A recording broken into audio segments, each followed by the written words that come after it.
नमस्कार, मैं Dawood. City news Muzaffarpur में आप सभी दर्शकों का स्वागत है। खबरों की ओर बढ़ने से पहले आइए नजर डालते हैं आज की मुख्य सुर्खियों पर। हेडलाइन के प्रायोजक हैं आवासीय उज्ज्वल विद्यापीठ। बच्चों के भविष्य के लिए एक कदम हमारे साथ बढ़ें। तिरहुत स्नातक उपचुनाव में महागठबंधन समर्थित उम्मीदवार गोपी किशन के नामांकन जनसभा में पहुंचे पूर्व उप मुख्यमंत्री तेजस्वी यादव एनडीए पर जमकर बरसे। गंगा स्नान को लेकर सोनपुर और गंगा सागर के लिए रेलवे ने की शुरू स्पेशल ट्रेन। और छठ पूजा बीतने के एक सप्ताह बाद भी नहीं थम रही ट्रेनों में लोगों की भीड़। तो ये थी आज की मुख्य सुर्खियां। अब खबरें विस्तार से। तिरहुत स्नातक उपचुनाव में महागठबंधन समर्थित उम्मीदवार गोपी किशन के नामांकन आशीर्वाद सभा में शामिल होने पहुंचे पूर्व उप मुख्यमंत्री तेजस्वी यादव एनडीए पर जमकर बरसे। तिरहुत स्नातक उपचुनाव में राजद प्रत्याशी गोपी किशन के नामांकन के बाद आयोजित जनसभा में पहुंचे राजद सुप्रीमो तेजस्वी यादव ने लोगों से गोपी किशन और राजद के पक्ष में मतदान की अपील की। मंच से उन्होंने कहा कि पहले गांधी मैदान में राजनीतिक रैली होती थी और रावण वध होता था। केवल 17 महीने तेजस्वी यादव उप मुख्यमंत्री बने तब गांधी मैदान में रोजगार का मेला लगने लगा। 5 लाख लोगों में अगरा, पिछड़ा, अल्पसंख्यक सबों को नौकरी मिला। जो भी शिक्षित था सभी को नौकरी मिला। नीतीश जी के राज में पेपर लीक हुआ और अपराध बढ़ता चला गया। पटना और मुजफ्फरपुर अपराध के मामले में अव्वल है। स्मार्ट मीटर नहीं, यह चीटर मीटर है जो सबों को लूट रहा है। एक मोदी जी कम थे क्या जो नोटबंदी करा दिए? आखिर क्या फायदा हुआ? नोटबंदी से कोई बताएगा क्या? तिरहुत स्नातक उपचुनाव के साथ सभी उपचुनावों से अच्छी खबर आ रही है और इस एमएलसी उपचुनाव में भी आपको अपने उम्मीदवार को जिताना है। हम आपके कहने पर गोपी किशन जी को जीत का माला पहना रहे हैं। सभी पदाधिकारी, सभी कार्यकर्ता, हर दल के, चाहे कांग्रेस पार्टी के हों, आप लोग मीडिया वाले थोड़ा शांति बना के रखिए। आप लोग अव्यवस्था मत फैलाइए और इधर उधर कराते रहते हैं। अस्थिर रहिए थोड़ा।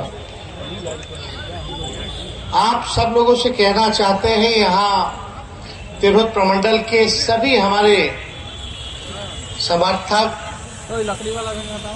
सभी चारों जिला के, शिवहर, सीतामढ़ी, मुजफ्फरपुर, वैशाली जिला से आए हुए सभी हमारे बुजुर्ग, अभिभावक, माताएं, बहनें, नौजवान, युवा साथी और मीडिया के दोस्तों, आज के नामांकन के इस कार्यक्रम में आप सब लोगों का हम अभिनंदन करते हैं। आप सब लोगों का स्वागत करते हैं।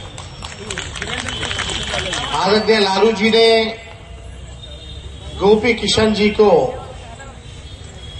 इस उपचुनाव का प्रत्याशी बनाया है और आप सब लोगों के बीच हम उनका संदेश लेके आए हैं।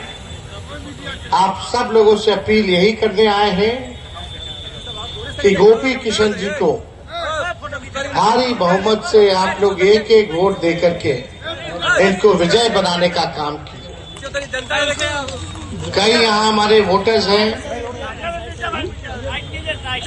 कई लोग समर्थक लोग हैं। सब लोग अपने भूमिका को जानते हैं, अपने काम को जानते हैं। इस बार समय है कि स्नातक का ये चुनाव महागठबंधन के झोली में आए। देवेश चंद्र ठाकुर जी लगातार जो है स्नातक का चुनाव जीतते रहे और आज तक जो है जितने ग्रेजुएट्स थे उनकी समस्याओं के बारे में उन्होंने एक बात नहीं उठाया, एक काम जो है उनके लिए नहीं किया। बहुत मौका लोगों ने एनडीए को दिया, देवेश चंद्र ठाकुर जी को दिया, लेकिन अपने काम पे वो खड़े नहीं उतरे। आप सब लोगों हम देख रहे हैं ना आपको, और आप भी हमको देख पा रहे हैं ना, तो काहे ना उछल कूद अस्थिर रहे। नैन से नैन मिल गया और क्या चाहिए। देखिए, सबसे बड़ा दुश्मन हम लोगों का बेरोजगारी है। हम लोग नए सोच के लोग हैं, चाहे गोपी किशन जी हो, हम हो, मिलके नया बिहार बनाना चाहते हैं, आगे ले जाना चाहते हैं। लेकिन सबसे बड़ी कठिनाई है कि बिहार में जब से नीतीश कुमार जी मुख्यमंत्री बने, बिहार में एनडीए की सरकार रही, डबल इंजन की सरकार रही, 11 साल से मोदी जी है प्रधानमंत्री, लेकिन यहां के नौजवानों को क्या मिला? आज भी डिग्री लेकर के, ग्रेजुएट होकर के लोग बेरोजगार हैं। तेजस्वी से पहले, 2020 से पहले कोई बिहार में बेरोजगारी की बात नहीं करता था, और योग्य है। और मुझे पूरा विश्वास है कि सभी लोगों को ये साथ लेकर के चलने का काम करेंगे। 5 दिसंबर को चुनाव होने जा रहा है। जितना वोटर इन्होंने बनाया है, पार्टी के सभी जनप्रतिनिधियों से, पदाधिकारियों से, सभी नेताओं से हमारी अपील है कि ये केवल गोपी किशन जी का चुनाव नहीं, ये चुनाव पार्टी का चुनाव है। ये चुनाव लालू जी भी लड़ रहे हैं, तेजस्वी यादव भी चुनाव लड़ रहे हैं। तो सभी लोग मिल करके जो है इस काम में जो है आप लोग लगने का काम करें और जिताने का काम करें। गंगा स्नान को लेकर रेलवे ने सोनपुर और गंगा सागर के लिए विशेष 4 जोड़े स्पेशल ट्रेन चलाए। सोनपुर रेल प्रमंडल प्रबंधन ने गंगा स्नान और कार्तिक मेले में ट्रेनों के संचालन की व्यवस्था को अंतिम रूप दे दिया है। हरियर क्षेत्र में स्नान करने वाले श्रद्धालुओं के लिए सोनपुर स्टेशन पर लगभग 40 ट्रेनों का ठहराव निर्धारित किया गया है। सोनपुर डीआरएम विवेक भूषण सूद ने बताया कि कार्तिक पूर्णिमा मेला के अवसर पर 4 जोड़ी पैसेंजर मेला स्पेशल ट्रेनों का परिचालन के साथ ही कई ट्रेनों का विभिन्न स्टेशनों पर 1-1 मिनट का ठहराव दिया गया है।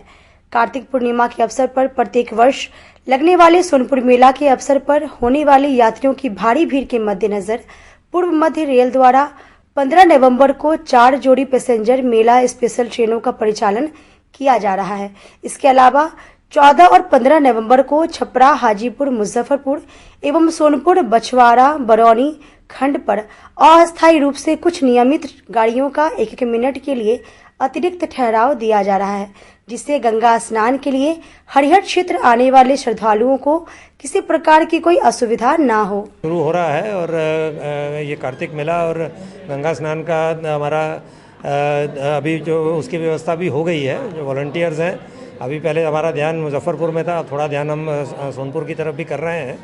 और हमारे जो स्काउट्स गाइड्स हैं, आरपीएफ, आरपीएसएफ, जो होम गार्ड्स हैं और हमारा जो डिस्ट्रिक्ट एडमिनिस्ट्रेशन है, सबके साथ हम लोग कोऑपरेट करके और कोऑर्डिनेट करके इस बार अच्छे से स्नान भी और जो मेला है वो भी हम अच्छे से करवाएंगे। ट्रेन जो स्पेशल ट्रेन चल रही हैं वो अभी चल रही हैं, तो इसलिए जो हमारा शुरू का पीरियड है, जो 15 तारीख को या 15-16 तारीख को ज़्यादा भीड़ होनी है, उसके लिए स्पेशल ट्रेन उपलब्ध है।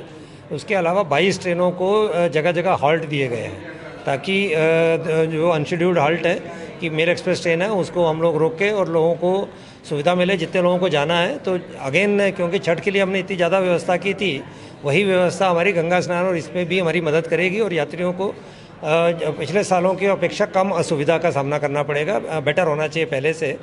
इवन जो सोनपुर मेला ग्राउंड के सामने जो रेल ग्राम था उसको हम लोगों ने पूरा बदला है, काफ़ी बड़ा एरिया हम लोगों ने उसमें निकाला है ताकि मेले में आने वाले लोगों को खुला एरिया मिले और ज़्यादा मजा आए। महागठबंधन समर्थित उम्मीदवार गोपी किशन ने तिरहुत स्नातक उपचुनाव में अपना नामांकन पर्चा दाखिल किया।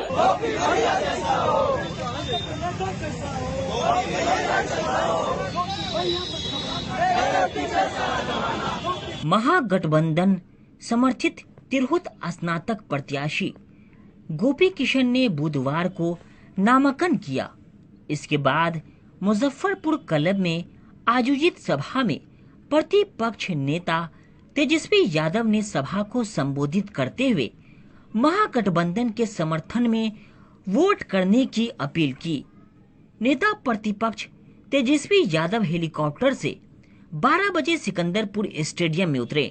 इसके बाद सभा स्थल पर पहुंचे। सभा में तिरहुत प्रमंडल के सभी विधानसभा के सदस्य, विधान परिषद के सदस्य और पार्टी के कार्यकर्ता मौजूद रहे। राजद जिला अध्यक्ष रमेश गुप्ता के नेतृत्व में मंगलवार को पूर्व मंत्री सह कांटी विधायक इसराइल मंसूरी, प्रत्याशी गोपी किशन, मीनापुर विधायक मुन्ना यादव, बोचाहा विधायक अमर पासवान, पूर्व विधायक अनिल सहनी, पूर्व विधायक केदार प्रसाद गुप्ता ने हेलीकॉप्टर और सभा स्थल पहुंचकर तेजस्वी यादव का स्वागत किया। बहुत बहुत आभार। आज जैसा कि आप लोग देख पा रहे हैं, तिरहुत स्नातक उपचुनाव के लिए मैं महागठबंधन समर्थित राष्ट्रीय जनता दल उम्मीदवार गोपी किशन मैं अपना नामांकन करने जा रहा हूं। तमाम समाज के प्रबुद्धों के साथ, तमाम तिरहुत के बहन भाइयों के साथ उनके आशीर्वाद पाके मैं आज नामांकन करने जा रहा हूं। कितने आश्वस्त हैं? जीत समाज की होती है, जीत जनता की होती है, जीत इंसान की नहीं होती है। और ये धर्म युद्ध है, कर्म युद्ध है। युद्ध हमेशा समाज जीतता है और समाज बिल्कुल जीतेगी। एनडीए के प्रत्याशी भी हैं, पूर्व दिग्गज का भी उनको समर्थन प्राप्त है, ऐसे में अपने आप को कहाँ देखते हैं? सब लोग आप लोग प्रबुद्ध हैं। दिग्गज कुछ होता है क्या लोकतंत्र में? लोकतंत्र में तो समाज और वोटर दिग्गज होते हैं। दिग्गज का कैंडिडेट कौन है ये पूछिए दिग्गज से जाके। दिग्गज है समाज, और उन सब दिग्गजों से पूछे कि उनका उम्मीदवार कौन है। क्या मुद्दों को लेकर आप नामांकन करा रहे हैं? नामांकन मुद्दों के कारण नहीं होता है भाई। नामांकन होता है लड़ाई, ये क्रांति मुद्दों पे होती है। तिरहुत के विकास का मुद्दा है। मुख्य रूप से क्या मुद्दा रहेगा? आज तक जो तिरहुत में विकास से मरहूम रहा, तिरहुत किसी भी तरीके से आगे बढ़ नहीं पाया। बहुत सारी चीज़ें तिरहुत क्षेत्र से बाहर जाती जा रही है। अब सभी पत्रकार बंधुओं को ये पता है। रेल मतलब अभी तक हम लोग के पास वंदे भारत नहीं है, जबकि सबसे ज़्यादा रेवेन्यू हम लोग देते हैं। हम लोग के पास एम्स नहीं है। तिरहुत में कहीं एम्स है क्या? तिरहुत में कहीं एयरपोर्ट है क्या? कितने चीज़ों से मरहूम रहा हमारे यूथ। उनका शिक्षा दीक्षा समय पे हुआ क्या? उनका क्वालिटी एजुकेशन हुआ क्या? क्या हुआ है? असंख्य समस्याएं हैं। समाज अपनी लड़ाई खुद लड़ रहा है। हम लोग समाज के साथ कदम से कदम मिलकर चल रहे हैं। मैं भी समाज का बेटा हूं, यहाँ का साथी हूं, उन लोग के बीच का साथी हूं। बिहार संस्कृत मोर्चा के सदस्यों ने महिलाओं पर हो रहे अत्याचार के खिलाफ शहर में आक्रोश मार्च निकाला। महिला उत्पीड़न एवं यौन शोषण पर रोक लगाने विज्ञापनों में महिला के अर्धनग्न तस्वीर का इस्तेमाल बंद करने, फेसबुक, यूट्यूब, इंस्टाग्राम सहित अन्य सोशल मीडिया पर अश्लील वीडियो के दिखाने पर अविलंब रोक लगाने, नैतिक शिक्षा को पाठ्यक्रम में शामिल करने, नशाखोरी पर पूर्ण प्रतिबंध लगाने सहित 7 सूत्री मांगों को लेकर बुधवार को बिहार राज्य जनवादी सांस्कृतिक मोर्चा संबंध विकल्प के द्वारा मुजफ्फरपुर के मिठनपुरा स्थित जुब्बा सहनी पार्क से आक्रोश रैली निकला, जो पानी टंकी, क्लब रोड, हरी सभा चौक, मोती झील, सदर अस्पताल रोड होते हुए समरनालय पहुंचकर समाप्त हुआ। संगठन के सदस्य बैजू कुमार ने कहा कि हमारे 7 सूत्री मांग है। हम सरकार से मांग करते हैं कि इसे अविलंब पूरा करे, नहीं तो हम आगे चरणबद्ध आंदोलन करेंगे। लड़कियां लोग जो सुरक्षित नहीं है, जैसे ही घर से बाहर निकलती है उसके साथ छेड़खानी, चुटकुलेबाजी सारे निकल जाते हैं। तो इसमें क्या करते हैं, महिला सहम जाती है, उनको सहना नहीं चाहिए। और ये जो आप क्या चाहते हैं? वीडियो जो बनाया जा रहा है इस पर रोक लगाया जाए, अश्लील गानों पर रोक लगाया जाए, अश्लील फिल्मों पर रोक लगाया जाए। ये सब जो है बहुत बड़ा कारण है लड़कियों के साथ उत्पीड़न का, छेड़खानी का, उनके साथ बलात्कार का, नशा और अश्लील वीडियो, अश्लील गाने और अश्लील फिल्म, ये सबसे बहुत बड़ा कारण है। तो मैं जिलाधिकारी से मांग करती हूँ कि इन सभी चीजों पे जल्द से जल्द रोक लगाया। ये हमारा बिहार राज्य जनवादी सांस्कृतिक मोर्चा पिछले 46 सालों से अब संस्कृति के खिलाफ स्वस्थ संस्कृति के निर्माण के लिए संघर्षरत है। और हम लगातार देख रहे हैं कि पूरे देश में महिलाओं के साथ जो बलात्कार की घटनाएं हैं, दुर्व्यवहार की घटनाएं हैं, घरेलू हिंसा है या छेड़खानी के मामले हैं, महिलाएं कहीं भी सुरक्षित नहीं। स्कूल कॉलेज में सुरक्षित नहीं है, अपने दफ्तर में काम कर रही है वहाँ सुरक्षित नहीं है, मंदिर में सुरक्षित नहीं है, मस्जिद में सुरक्षित नहीं है, कहीं भी किसी धर्म स्थल पर सुरक्षित नहीं है, सड़क पर सुरक्षित नहीं है। आखिर इस देश में हो क्या रहा? सवाल लेकर बिहार राज्य जनवादी सांस्कृतिक मोर्चा के कलाकार, हमारे साथी आज सड़क पर उतरे हैं कि केवल आप कानून बनाते हो, सख्त से सख्त कानून बनाने की बात करते हो या बनाते हो? लेकिन क्या कारण है कि आपके सख्त कानून बनाने के बाद भी ऐसी घटनाएं रुक नहीं रही है। लगातार घटनाओं में और इजाफा हो रहा है और तेजी से बढ़ता जा रहा है। आखिर इसके पीछे क्या हो सकता है? कहाँ हुई ये घटना है? ये लगातार घटनाएं पूरे देश में हो रही है। आप उन्नाव ले लीजिए, आप हाथरस ले लीजिए, आप मुजफ्फरपुर में आप यहीं देख लीजिए, पारू की घटनाएं देख लीजिए, डॉक्टर के साथ घटनाएं हो रही हैं, हैदराबाद में घटनाएं, हर जगह तो घटनाएं ही घटनाएं। सुना था कि निर्भया की घटना के बाद अब इतना सख्त कानून बन जाएगा कि देश में बलात्कार की घटनाएं खत्म हो जाएगी। लेकिन क्या हुआ? क्या नहीं हुआ, और तेजी से बढ़ती जा रही है घटनाएं, दिन रात बढ़ रही है। क्या हम हाथ पर हाथ धरे रहे? आखिर इसके पीछे कारण क्या है? समाज किधर जा रहा है? समाज में बहुत तेजी से, कहने को तो हम नशा मुक्त बिहार हैं, लेकिन नशा इतनी तेजी से फैल रही है। दूसरे राजगीर में 16 से 18 नवंबर तक होने वाले नालंदा ज्ञान कुंभ मेले को लेकर बिहार विश्वविद्यालय के कुलपति ने कलश पूजन का रथ को रवाना किया। भारतीय ज्ञान परंपरा को और जागृत करने और हमारी भारतीय भाषाओं को और समृद्ध करने के लिए राजगीर में 16 से लेकर 18 नवंबर तक ज्ञान कुंभ मेले का आयोजन होने जा रहा है, जिसमें बिहार विश्वविद्यालय भी अपनी सहभागिता निभाएगी। इसके लिए बुधवार को बिहार विश्वविद्यालय प्रांगण से नालंदा ज्ञान कुंभ कलश यात्रा निकाली गई। सर्वप्रथम विश्वविद्यालय परिसर में कलश की पूजा अर्चना की गई, जिसके बाद इसे रवाना किया। मौके पर बिहार विश्वविद्यालय के कुलपति प्रोफेसर दिनेश चंद्र राय ने कहा कि ये कलश यात्रा सबसे पहले मां सीता के जन्म स्थली सीतामढ़ी पहुंचेगी। उसके बाद विश्वविद्यालय के अंगीभूत सभी कॉलेजों से होते हुए 16 नवंबर को राजगीर पहुंचेगी। 2024 का आयोजन राजगीर में हो रहा है। 16 से 18 नवंबर को भारतीय ज्ञान परंपरा को और जागृत करने के लिए और हमारी भारतीय भाषाओं को और समृद्ध करने के लिए, उसमें हमारा बिहार विश्वविद्यालय की भी अहम भूमिका है। उसी के लिए अभिमंत्रित कलश की आज हम लोगों ने पूजा अर्चना किया और उसको आज रवाना किया। आज ये कलश सबसे पहले जाएगा माँ सीता के जन्म स्थल सीतामढ़ी में।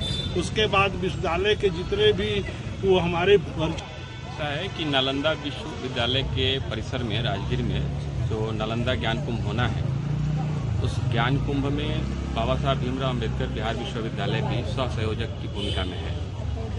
इस नाते सभी विश्वविद्यालय और जो 13 राज्यों से वहाँ पर प्रदर्शनी लगने वाली है, पूर्वी और पूर्वोत्तर भारत के 13 राज्यों से 1500 के आसपास शिक्षाविद, माननीय कुलपति, निदेशक, प्राचार्य इत्यादि संस्थानों के प्रमुख रहने वाले हैं। ऐसे में बिहार विश्वविद्यालय मुजफ्फरपुर ने निर्णय लिया कि मेरे क्षेत्र में आने वाले 6 जिलों में जो हमारे अंगीभूत और संबद्ध कॉलेजेस हैं, उनसे होकर के, चूंकि यह ज्ञान कुंभ भारतीय भाषाओं में शिक्षा और भारतीय ज्ञान परंपरा की पुनर्स्थापना के माध्यम से विकसित भारत की कल्पना को साकार करने के लिए आयोजित किया गया है।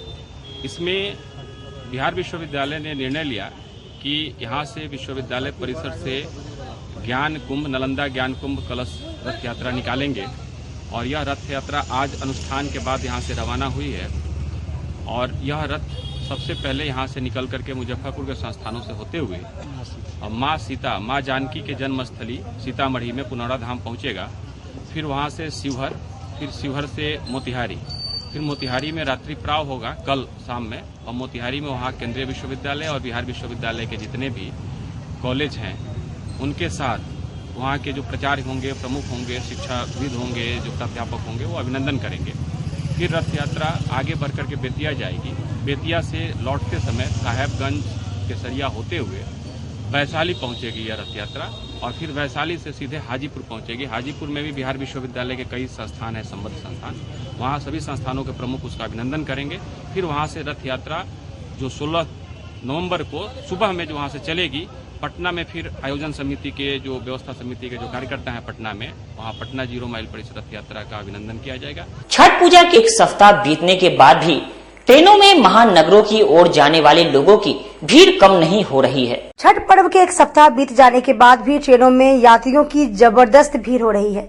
मारामारी इस कदर है कि ट्रेन में सीट तो छोड़िए, वेटिंग टिकट भी नसीब नहीं हो रहा। यह स्थिति मुजफ्फरपुर से जाने वाली लगभग सभी ट्रेनों में है। दिल्ली और मुंबई जाने वाली प्रमुख ट्रेनों में अगले कई दिनों तक नो रूम की स्थिति है। वैशाली बिहार संपर्क क्रांति, सप्त क्रांति, साबरमती और पवन जैसी ट्रेनों में सवार हो पाना किसी जंग से कम नहीं है। मुंबई, दिल्ली और अहमदाबाद जाने वाली ट्रेनों में भी टिकट नहीं मिल रहा। सप्त क्रांति एक्सप्रेस में अगले 2 दिनों तक वेटिंग टिकट भी नहीं है। मुंबई की ट्रेनों की भी स्थिति बेहद खराब है। यात्रियों की सहूलियत के लिए स्टेशन परिसर में बनाए गए हैं अस्थायी वेटिंग एरिया में 30 कैमरे लगाए गए हैं। सोनपुर डीआरएम विवेक भूषण सूद का कहना है कि ट्रेन लेट होने की स्थिति में यात्रियों को इन्हीं वेटिंग एरिया में बैठाया जा रहा है। इससे यात्रियों को तो सहूलियत मिल ही रही है, साथ ही प्लेटफॉर्म पर भी भीड़ कम हो रही है। किसी भी अप्रिय स्थिति से बचने के लिए स्टेशन प्रबंधन ने पैरामेडिकल और मेडिकल स्टाफ की भी तैनाती की है। इसके साथ ही स्टेशन परिसर के बाहर एम्बुलेंस भी खड़ी कर दी गई है। बुधवार को भी महानगरों में जाने वाले ट्रेनों में यात्रियों को लाइन लगाकर बैठाया गया। कहीं से कोई दिक्कत ना हो, इसको लेकर आरपीएफ और जीआरपी के जवानों के भी साथ वाणिज्य विभाग के कर्मचारी और चेकिंग स्टाफ को लगाया गया है। यात्रियों की भारी भीड़ को देखते हुए कई पूजा स्पेशल ट्रेनों को भी चलाया जा रहा है, जिसके कारण ट्रेन लेट हो रही है। सुपौल से आ रहे हैं, सरायगढ़ बख्तियारी से आ रहे हैं। कितना परेशानी हो रहा है जाने में? बहुत ज्यादा परेशानी है अभी, क्योंकि अभी हम लगभग जो है आपको 1 घंटा हम खड़े आए, उसके बाद हमको सीट मिला। इतना ज्यादा भीड़ चल रहा है अभी, यहाँ पे बहुत ज्यादा भीड़ चल रहा है अभी। कोई व्यवस्था नहीं, पूरा देखिए गंदगी है। बाथरूम में देखिए पूरा गंदगी भरा हुआ। अभी देखिए भैंस की तरफ भर के ट्रेन में ले आया। बाथरूम में भी लोग बैठे हुए हैं? जी, बाथरूम में भी बैठे हुए, बहुत सारे आदमी बाथरूम में भी बैठे हुए हैं। देख सकते हैं आप भीड़, आप जाकर एक बार देखिए, उधर भीड़ देखिए, पूरा भीड़ बना हुआ है, बहुत ज्यादा भीड़ है अभी। साफ सफाई की कोई व्यवस्था नहीं, बहुत गंदगी है ट्रेन, बहुत ज्यादा गंदगी, कोई व्यवस्था नहीं, बहुत ज्यादा गंदगी, कोई देखने वाला नहीं है। आप कहाँ से रहे? हम बख्तियारी से आ रहे हैं, सुपौल। मेरा 3:15 को ट्रेन है राजकोट के लिए। जाना कहाँ है? मुझे गुजरात राजकोट जाना है। ट्रेन में जगह है कि नहीं? ट्रेन में मैंने तत्काल में टिकट बुक करवाया था, वो कंफर्मेशन मेरा नहीं हुआ है, लेकिन फाइन काट के तो जाना ही पड़ेगा। लेकिन ट्रेन में सीट नहीं मिल रहा है। बहुत मुश्किल है, रिजर्वेशन करना बहुत ही ज्यादा मुश्किल है, कंफर्म ही नहीं होता है। कितना देर से वेट कर रहे हैं ट्रेन के लिए? अब 2 घंटा 3 घंटा वेट करना पड़ेगा। ट्रेन तो चलेगी जी। जैसा कि आप स्टेशन पे आपने देखा ही है, हम लोगों ने होल्डिंग एरिया बनाए हैं। हम लोग का जो आरपीएफ है, कमर्शियल स्टाफ हैं, स्काउट्स गाइड्स हैं, वॉलंटियर्स हैं, वो सब लोग स्टेशन पे मुस्तैद हैं और यात्रियों को प्रॉपरली गाइड कर रहे हैं। और अगर भीड़ हो रही है तो होल्डिंग एरियाज़ में 3 होल्डिंग एरिया बने हुए हैं मुजफ्फरपुर में, और वो होल्डिंग एरिया में यात्रियों को पूरी सुविधा, जानकारी और खाना पीना और जो भी उनको आवश्यकता होती है, और एज ए वेटिंग एरिया हमारे होल्डिंग एरियाज़ काम कर रहे हैं। तो ये व्यवस्था पिछले साल के तुलना में काफ़ी अच्छी है। इवन दो हमारा स्टेशन लगभग आधा आरएलडीए के काम की वजह से, कंस्ट्रक्शन काम की वजह से थोड़ा सा डिस्टर्ब्ड है, इसके बावजूद हमारी टीम जो मुजफ्फरपुर की है बहुत अच्छा काम किया है इन्होंने, और यात्रियों को बहुत ज़्यादा असुविधा नहीं हुई है। भीड़, लेकिन भीड़ के लिए क्योंकि इतनी गाड़ियां हैं तो इसलिए कोई अगर एक गाड़ी में अगर जगह नहीं मिलती है तो अगली गाड़ी थोड़ी सी देर में आ जाती है। तो जो हमारे पास में फीडबैक है उसके हिसाब से जो भीड़ है वो यूजुअल भीड़ है। वो गाड़ियों में यूजुअल जो सामान्य दिन होता है उसमें भी भीड़ रहती है, और वो भीड़ ही हमारी इस समय भी चल रही है।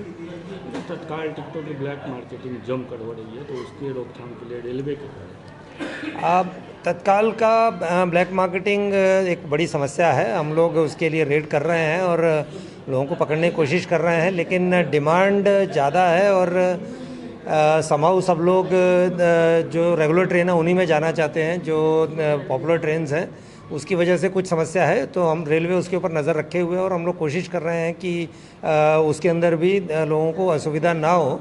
और क्योंकि ट्रेन इतनी सारी हैं और ट्रेन जो दूसरी ट्रेन है उसके अंदर डेफिनेटली जगह अवेलेबल है, खाली सीटें भी जा रही हैं।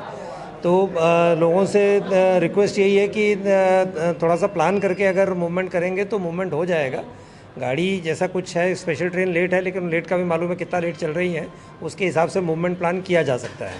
लेट की बात करें तो ज़्यादातर जो लंबी दूरी की गाड़ियाँ उनका क्लोन बना दिया है। साहो पोखर स्थित फलाहारी बाबा मठ पर देवोत्थान एकादशी धूमधाम से मनाई गई। साहो पोखर स्थित फलाहारी बाबा मठ में कार्तिक शुक्ल पक्ष एकादशी देवोत्थान एकादशी धूमधाम से मनाई गई।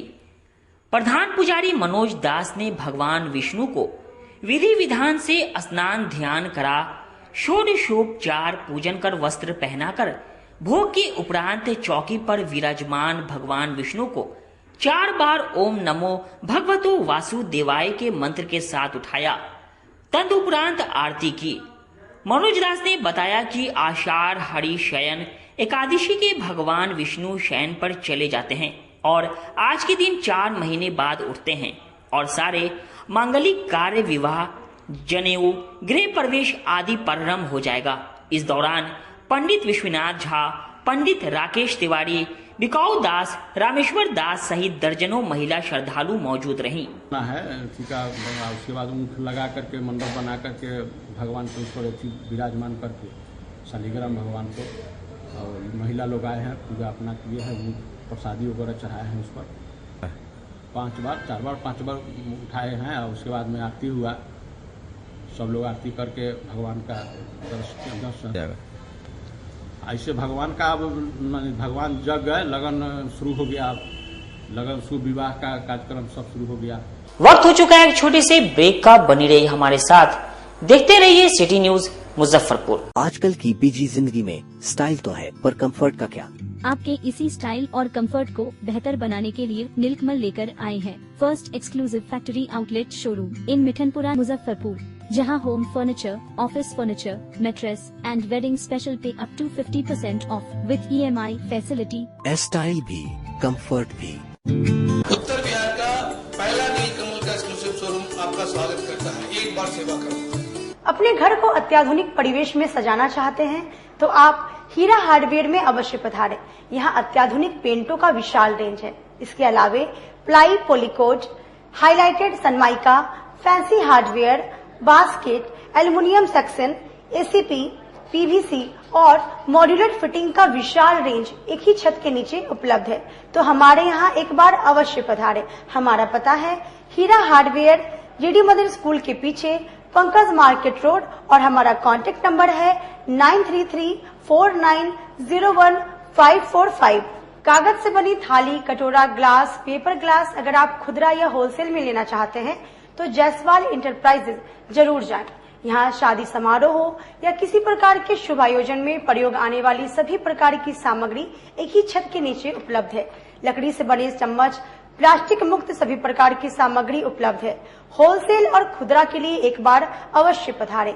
साथ ही फैक्ट्री लगाने के लिए भी आप संपर्क कर सकते हैं। मशीन से मटेरियल तक उपलब्ध है। तो आइए, हमारा पता है Jaiswal enterprises, proprietor Sanjay Jaiswal, Pankaj market, new Durga मंदिर, और हमारा कॉन्टेक्ट नंबर है 9304002091। लगातार 10 वर्षों से विभिन्न परीक्षाओं में सर्वश्रेष्ठ परिणाम। हम हैं आवासीय उज्ज्वल विद्यापीठ मुजफ्फरपुर। इस स्कूल में सर्वश्रेष्ठ कोचिंग पैटर्न से बच्चों को पढ़ाया जाता है। प्ले से 10वीं तक की पढ़ाई स्वच्छ वातावरण में कराई जाती है। यहाँ आधुनिक छात्रावास की व्यवस्था है।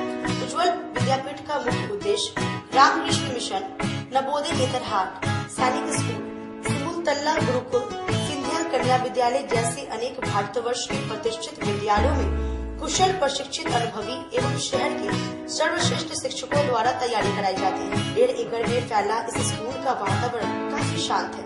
Free computer classes, science lab और स्मार्ट क्लासेस है।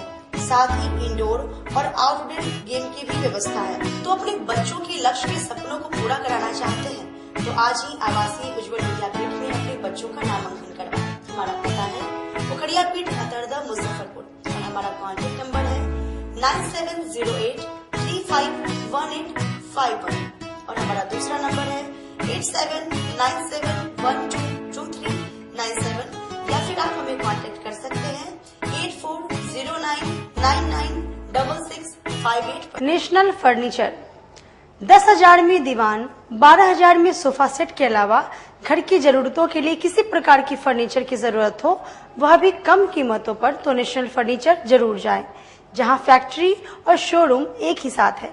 किसी प्रकार का आप डिजाइन लेकर आए और आपको उस तरीके का फर्नीचर बनकर कम कीमतों में मिल जाएगी, वह भी 10 साल की गारंटी के साथ। इसके अलावे 32,000 में शादी सेट भी उपलब्ध है। हमारा पता है national furniture, near glocal hospital, Sadatpur, Bairia. आप हमें कॉल कर सकते हैं 9696883993 पर, या फिर आप हमें कॉल कर सकते हैं 8181005455 पर। एक बार फिर से मुजफ्फरपुर में खुल गया है आपका अपना डिज्नीलैंड मेला। आमगोला ओरिएंट क्लब मैदान में अब तक का सबसे बड़ा देशी विदेशी नए झूलों के साथ अपने परिवार के साथ मनोरंजन का लुत्फ उठाइए। बच्चों के लिए स्पेशल पिंग पोंग झूलों के साथ टावर झूला, ब्रेक डांस, टोरा टोरा, नौका झूला, स्कॉर्पियो 3-in-1 और चांद तारा झूलों के साथ कई प्रकार के झूलों में फुल मस्ती कर सकते हैं। मेले में खाने पीने के स्टॉल के साथ हैंडीक्राफ्ट का बाजार भी लगाया गया है, तो एक बार पूरे परिवार के साथ जरूर पधारें। डिज्नीलैंड मेला, आमगोला ओरिएंट क्लब मैदान, मुजफ्फरपुर। अपने सपनों की आशिया को दे एक नई पहचान माँ भवानी डेकोर प्राइवेट लिमिटेड के साथ, जो है ऑथराइज्ड डिस्ट्रीब्यूटर ऑफ कजारिया। देश की मिट्टी से बनी टाइल से देश को बनाते हैं, और जहां मिलती है सभी प्रकार के Indian and imported granite, marble, sanitary एवं कोटा स्टोन का अनोखा एवं आकर्षक संग्रह। माँ भवानी डेकोर प्राइवेट लिमिटेड मतलब a complete floor solutions. New 0 mile Dadar road, Muzaffarpur. Call 9934753111। Break के बाद एक बार फिर से आप तमाम दर्शकों का स्वागत है। आइए रुख करते हैं आगे की खबरों की ओर। बिहार राज्य सूचना आयुक्त के आदेश की अवहेलना के विरोध में आरटीआई कार्यकर्ता रजी हसन ने निगम गेट पर हाथों में बैनर पोस्टर लेकर विरोध प्रदर्शन किया। बिहार राज्य सूचना आयुक्त के आदेश की अवहेलना के विरोध और उसके आदेश को लागू करवाने की मांग को लेकर आरटीआई कार्यकर्ता रजी हसन ने बुधवार को नगर निगम कार्यालय के मुख्य द्वार पर हाथों में बैनर पोस्टर लेकर विरोध प्रदर्शन किया। इस दौरान आरटीआई कार्यकर्ता रजी हसन ने बताया कि राज्य मुख्य सूचना आयुक्त ने 7 जुलाई 2022 को आदेश दिया था कि सूचना अधिकार अधिनियम 2005 की धारा 4 के अंतर्गत आने वाले सूचना को अपने वेबसाइट पर निश्चित रूप से प्रकाशित करें। 2 वर्ष बीत जाने के बाद भी आज तक मुजफ्फरपुर नगर निगम ने अपने वेबसाइट पर धारा 4 के अंतर्गत आने वाले सूचनाओं को नहीं रखा है। इस कारण नगर निगम में चरम पर भ्रष्टाचार और घूसखोरी हो रही है। इसलिए आज हमारे द्वारा नगर निगम के मुख्य द्वार पर विरोध प्रदर्शन कर इसे लागू करवाने की मांग की गई है। उन्होंने कहा कि जब तक सूचना आयुक्त के आदेश को लागू नहीं किया जाएगा तब तक उनका विरोध प्रदर्शन जारी रहेगा। मुजफ्फरपुर में मुजफ्फरपुर नगर निगम भ्रष्टाचार में इतना लिप्त है, जो हम आरटीआई पर काम करते रहते हैं, तो सूचना आयोग से आदेश करवाया था 2 साल पहले कि धारा 4 लागू करवाए, यानी कि जो भी योजना आता है या इसके अंदर कर्मचारी अधिकारी है या एनजीओ है या कोई भी राशि खर्चा जहाँ होता है वो वेबसाइट पर रखना है, लेकिन अब तक नहीं रख रहे हैं। यानी कि घोर अभाव है पारदर्शिता की। जन्म प्रमाण पत्र से लेकर मृत्यु प्रमाण पत्र तक घूसखोरी इतना है कि हद नहीं। इसे रोकने के लिए धारा 4 लागू करवाया था मैंने। आरटीआई के तहत जो सूचना मांगी जाती है नगर निगम से, वो नगर निगम सूचना तो प्रथम फर्स्ट अप्लाई अपील कर दे जाती है, बाकी प्रथम अपील में ये नागर कानूनी काटने लगता है। आवेदन को दाब दिया जाता है 6 महीना 7 बदले, प्रथम अपील सुनवाई नहीं होता है। और हमारे जो मित्र है रजी हसन जी, यहाँ से लेकर पटना तक आदेश निकलवा लिया गया कि नगर निगम अपना समय पर काम करे, बाकी जनता पर टैक्स देने के काम हुआ वो पहले ले लिया जाएगा।